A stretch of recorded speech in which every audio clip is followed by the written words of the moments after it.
Hey, it's Chris McCann. Welcome to another installment of Ask Chris Anything.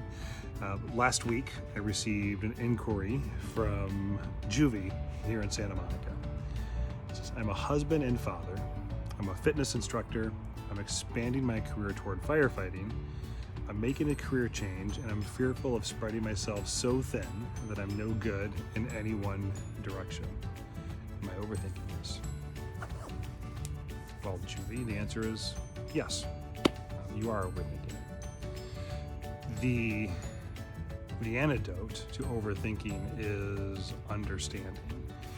And when we look at the etymology of the word understanding, one interpretation is from an old English definition of to stand in the midst of. And what's interesting about what has shown up for me when I asked this question was the somatic experience for you and being embodied. So when I initially sat with this question, it showed me your head with a megaphone and having this voice that wants to be heard. And when I asked for specifics, it talked about you being a cheerleader and a strong advocate for folks, and you feeling the strong advocacy for folks that are underserved in your community and being a champion for them. So that was a beautiful thing to see. And what came next was you with your family and helping them up, and they were like almost like supporting you as you're reaching towards something. And it's like, okay, who else needs help? Who else needs help? And I think this is, tied in, of course, a literal translation would be to your calling into studying to be a firefighter. And of course, it continued to get interesting is around the overthinking aspect. And one of the cool things that I saw was, maybe I can figure out a way to draw this, was it looked like almost like the Transformers shield, right, like this.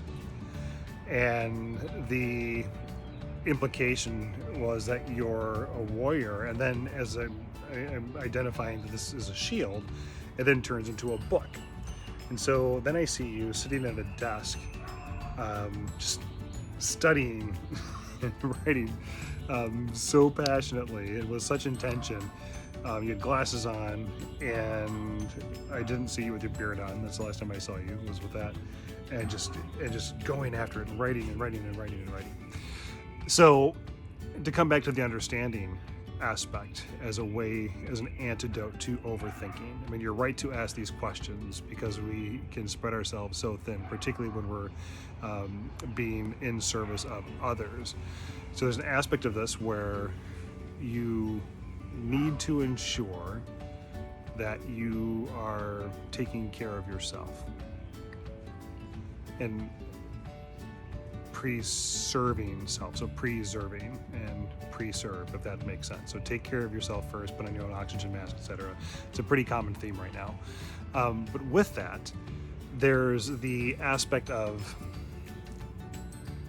how do I do this? Because it's not always possible in the human experience to carve out time to be able to do this. So what I had to work on and continue to work on, by no means do I have any of this figured out, was meditating, particularly when it comes to overthinking and being able to get your brain in an overwrought state. And how do you slim that down?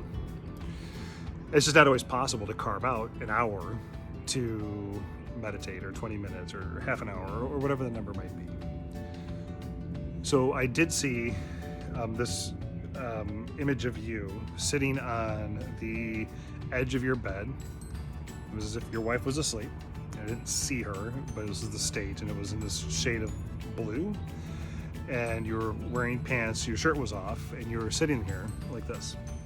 And not stressed out, but just sitting here and just taking a moment to reflect. So if you don't have a meditative practice, what I would recommend is to do this body scan. And we're coming back to understanding, right? So rather than overthinking and being caught in your head, understanding is to literally put yourself in the middle of it. And to start at the top, say, okay, how's the top of my head doing? You good? Okay. All right. Forehead. How's the forehead? Everything okay? All right, good. Eyes. And then work your way all the way down to your toes and check in with your body and talk to it and communicate with it, and just make sure that things are in place and that you recognize the level of effort that your body and your nervous system has put into that day. That alone is likely going to be enough to be able to help move from overthinking into understanding. I hope that helps. Now, the really cool, the coolest aspect of this in your question was the scene. Oh, I wish I could show it to you, but it had you walking with your daughter, and so your daughter is on your right side and the visual field on my left, and you're holding hands and talking, and she's talking to you, not you talking to her. And the message behind this was that it doesn't take away from any relationship that you have with your son, with your wife, or anyone else, but there's a very special connection that you have with her, and part of your commitment to each other is for her to help keep you honest and to call you out. So if you feel like you're overcommitted or being spread too thin, etc., bring it back to her and ask her. And if she is able to communicate that, fantastic. She'll communicate it in other ways, but part of her agreement with you, Juvie, is to help keep you in balance. It's a beautiful thing. It's a beautiful relationship, and I hope you find that helpful. So if you have questions, by all means, let me know. It's incredible, man. It's this warrior scholar mix is cool. You're not supposed to have a lot of free time right now. There's a lot of work to do, but you taking an opportunity just at the end of the night to sit at the end of the bed and do this body scan as we'll call it meditation, but just reflection and just checking in with yourself at the end of the day, I think is going to be pretty helpful. So, all right, man. Thanks.